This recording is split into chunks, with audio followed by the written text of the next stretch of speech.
Imaginen que frente a ustedes hay una persona que parpadea tranquilamente, sonríe levemente, gira la cabeza y los observa como si estuviera evaluando algo. Todo estaría bien si no fuera porque no es una persona. Es un robot japonés. Su rostro está cubierto de una piel de silicona, creada a partir de materiales hipoalergénicos, con poros y texturas cuidadosamente elaborados. Esta superficie no solo imita la piel, sino que visualmente reproduce la estructura de la epidermis humana hasta los pliegues más pequeños y los defectos naturales. Crear un solo rostro como este lleva varias semanas. Los ingenieros ajustan manualmente la mímica, la zona de los ojos, la movilidad de la boca y las cejas. Los sistemas de servomotores permiten transmitir las emociones con precisión, desde una leve sorpresa hasta la desconfianza o la ironía. El robot no solo parpadea, lo hace con retrasos y asimetría, como una persona real. Son precisamente estos detalles los que rompen la percepción y hacen que el cerebro crea en la realidad de lo que ve. Uno de los ejemplos más destacados es Android Erika, desarrollado en Japón con la participación de científicos de la Universidad de Osaka. Ella participa en conferencias, puede mantener un diálogo y posee una mímica tan realista que en los videos es fácil confundirla con una actriz. Además, su piel tiene calefacción, lo que crea la sensación de calor humano cuando alguien toca su mano o su rostro. Desarrollos similares se están probando activamente en espacios públicos. Algunos modelos se colocan en museos desempeñando el papel de administradores o guías. La reacción de los visitantes casi siempre es la misma. Primero, una ligera confusión, luego asombro o inquietud. La gente no cree que lo que tiene delante sea una máquina. La máscara del robot hoy en día ya no parece una máscara. Es un espejo en el que nos reflejamos nosotros mismos. Pero si la apariencia es inquietantemente real, ¿qué pasa con los movimientos? ¿Dónde está la frontera entre el ser humano y la máquina? Lo más inquietante de los robots japoneses modernos no es su aspecto, sino la forma en que se mueven. Una vez que lo ves, es imposible olvidarlo. La suave inclinación de la cabeza, el paso coordinado, los gestos con entonación, todo eso ya no es ciencia ficción. Es el resultado de décadas de desarrollo de una compleja biomecánica en la que participan decenas de servomotores, sensores y módulos de control. Tomemos, por ejemplo, al robot Cyber One de la empresa china Xiaomi. Aunque no es japonés, sus funciones se comparan activamente con las de los análogos japoneses como Asimo o la serie más moderna Atlas, adaptada para el mercado japonés.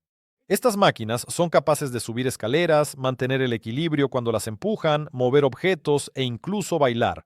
Pero lo más importante es que lo hacen con una precisión imitativa, reproduciendo el funcionamiento de las articulaciones y músculos humanos. La empresa japonesa Honda marcó el ritmo en su momento con el proyecto Asimo. Más tarde surgieron plataformas más avanzadas como la HRP 5P de AST. Este humanoide es capaz de levantar estructuras pesadas, trabajar con herramientas y adaptarse de forma autónoma a las condiciones cambiantes. Sus movimientos ya no parecen robóticos. Están llenos de una lógica interna. Todo esto ha sido posible gracias al uso de actuadores lineales que imitan la contracción de los músculos. Estos proporcionan suavidad y precisión, lo cual es especialmente importante para tareas en las que se requiere del robot no solo fuerza, sino también delicadeza. Por ejemplo, levantar una taza de vidrio y colocarla sobre la mesa sin romperla. Ahora los ingenieros están enseñando a los robots a caerse para que puedan levantarse sin ayuda humana. Las máquinas están aprendiendo la técnica de rodar, amortiguar el impacto y girar el cuerpo. No se trata solo de trucos, sino de la base de su futura supervivencia en un entorno humano. Cuanto más naturales sean sus movimientos, menor será la probabilidad de que una persona los perciba como una amenaza. Pero una cosa es moverse y otra muy distinta es comprender.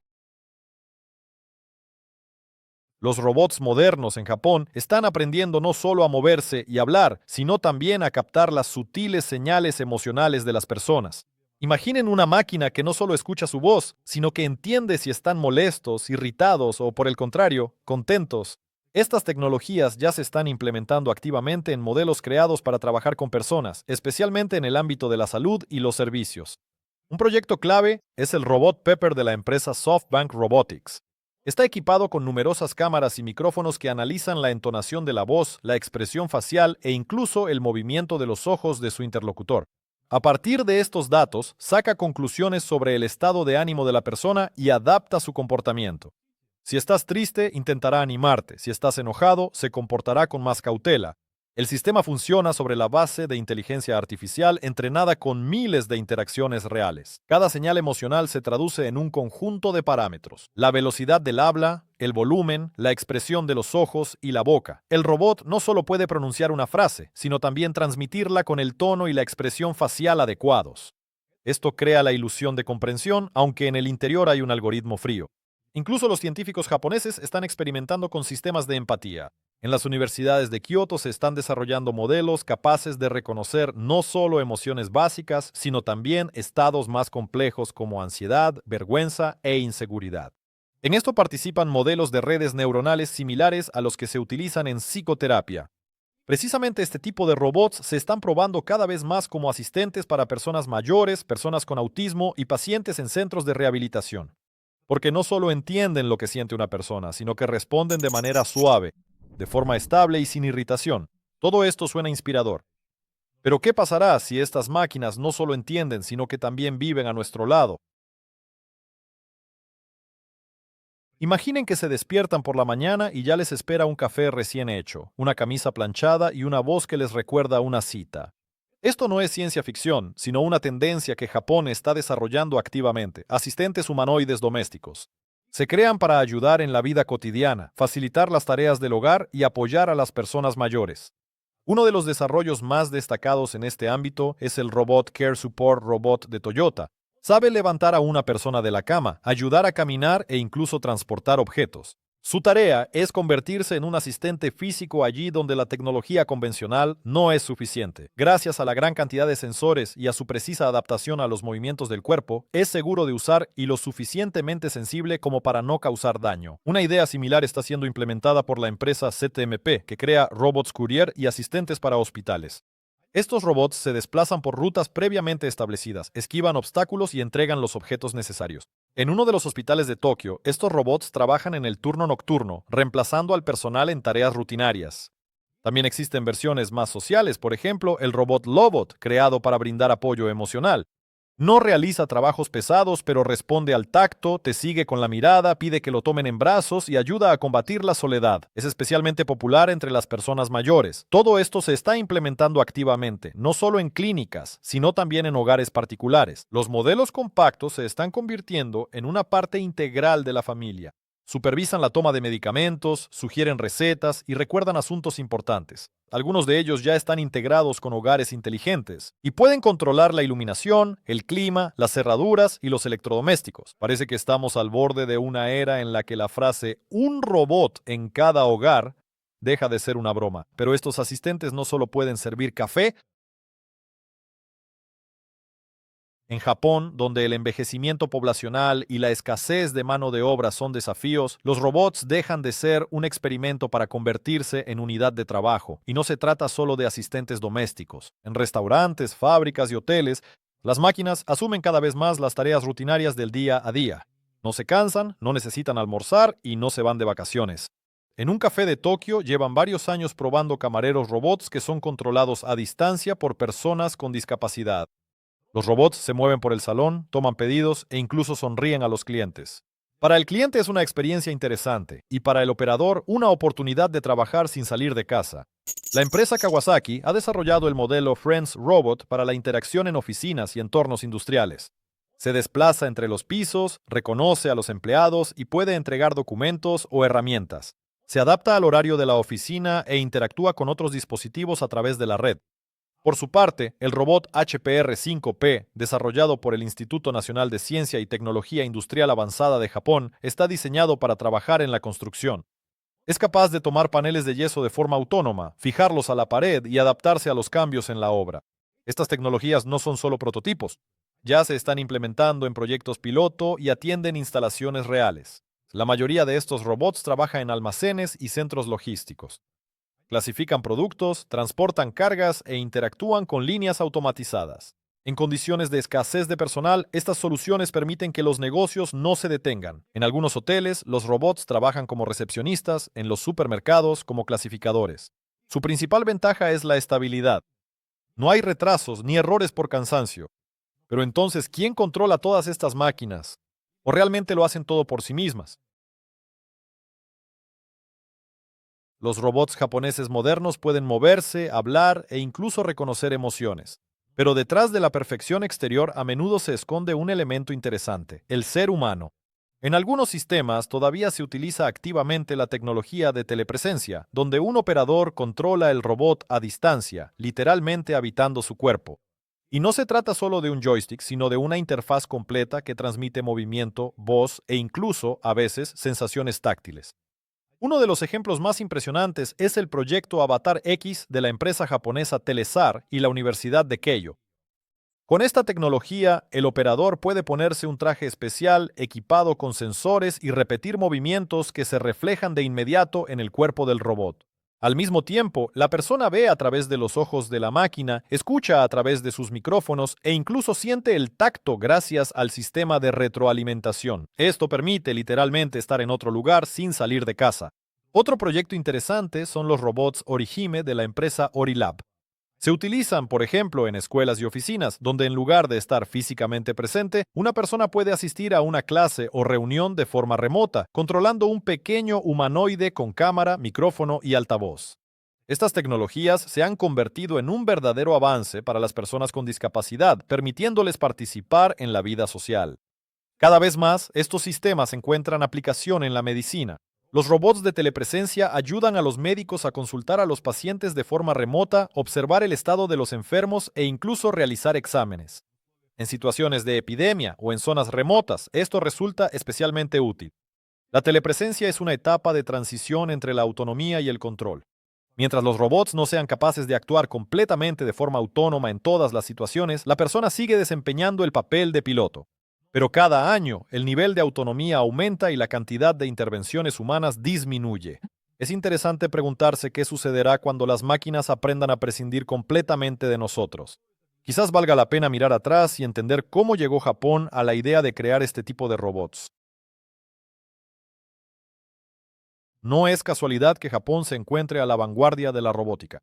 Este país comenzó a desarrollar robots humanoides mucho antes de que se convirtiera en una tendencia mundial. Ya a principios de los años 70, en la Universidad de Waseda apareció el primer humanoide completo llamado Wabot 1. No era simplemente un maniquí con servomotores. Tenía brazos, piernas e incluso un sistema de visión primitivo. Podía tocar el órgano, y esto fue hace más de medio siglo. Más tarde fueron apareciendo modelos cada vez más avanzados. En los años 90, la empresa Honda desarrolló el proyecto PE2, que luego se transformó en el famoso Asimo. Este pequeño humanoide se convirtió en un verdadero ícono de la robótica. Podía caminar, correr, bailar y hablar. Aparecía en la televisión, recibía a los invitados en la sede de la empresa e incluso participaba en ceremonias. En los años 2000, los laboratorios de las universidades de Osaka, Tokio y Nagoya tomaron el relevo. Uno de los proyectos emblemáticos fue Eric, un androide desarrollado para presentar las noticias. Su rostro fue elaborado como una escultura artística, y su voz se sintetizaba con entonaciones y pausas, como la de una verdadera presentadora. Paralelamente, se desarrolló la serie de robots HRP, capaces de levantar cargas, trabajar en obras de construcción y en condiciones peligrosas. Fueron creados por el Instituto Nacional de Ciencia y Tecnología Industrial de Japón. El HRP-5P es uno de los modelos más recientes. Puede realizar tareas de construcción de forma autónoma, utilizando herramientas y adaptándose a entornos cambiantes. Desde el principio, los japoneses pusieron el énfasis en los humanoides, las máquinas, lo más parecidos posible a los humanos. Esto se debe no solo a ambiciones tecnológicas, sino también a particularidades culturales. En la mitología y filosofía japonesa, la tecnología no se contrapone al ser humano, sino que lo complementa. El robot no es un enemigo, sino un ayudante. Pero incluso estos ayudantes pueden fallar. ¿Qué pasa si una máquina que parece perfecta de repente empieza a comportarse de manera extraña? Los robots ya no son solo herramientas, se están convirtiendo en participantes de procesos en los que antes solo intervenían los humanos. Y es precisamente aquí donde surge la pregunta principal. ¿Quién controla el comportamiento de las máquinas? En Japón, donde la tecnología está profundamente integrada en la sociedad, este tema es especialmente relevante. La respuesta a esta pregunta determina no solo el futuro de un país en particular, sino también el de toda la civilización. La mayoría de los robots humanoides modernos son controlados por software desarrollado por corporaciones. Esto significa que los algoritmos clave y los parámetros de funcionamiento no los determina el Estado ni el usuario, sino los ingenieros y las empresas. Empresas como SoftBank, Toyota o Hitachi crean la arquitectura del comportamiento de los robots, incluyendo, por ejemplo, la prioridad de las tareas o las formas de reaccionar ante situaciones conflictivas. La cuestión es, ¿quién asume la responsabilidad si el robot comete un error, si el asistente causa daño a una persona? ¿Quién tiene la culpa? ¿El creador, el operador, el programador o el sistema? Por ahora, estas cuestiones se resuelven bajo las leyes vigentes, que no siempre logran seguir el ritmo del desarrollo tecnológico. Además, en Japón cada vez se escuchan más preocupaciones sobre la privacidad. Los robots, especialmente aquellos que viven en el hogar, recopilan una gran cantidad de datos sobre el comportamiento, las emociones, las conversaciones y los hábitos de los usuarios. Estos datos se procesan y pueden ser utilizados no solo para la adaptación, sino también con fines comerciales. Algunos especialistas proponen introducir el concepto de licencia robótica, un impuesto similar al de los permisos de conducir para quienes operan o configuran humanoides. También se está debatiendo la creación de agencias especiales para la certificación de robots con acceso a funciones críticas. De este modo, la cuestión del control no es solo un aspecto técnico, es una elección ética y política. El botón que pone en marcha al robot en el futuro podría convertirse en una palanca que influya en la seguridad, la economía y la vida privada de millones de personas. Al terminar este recorrido por el mundo de los robots japoneses, se hace evidente. Estamos al borde de una línea en la que la tecnología deja de ser solo una herramienta y se convierte en un participante pleno de la vida. Solo queda decidir quién estará detrás de ellas, el ser humano o el sistema.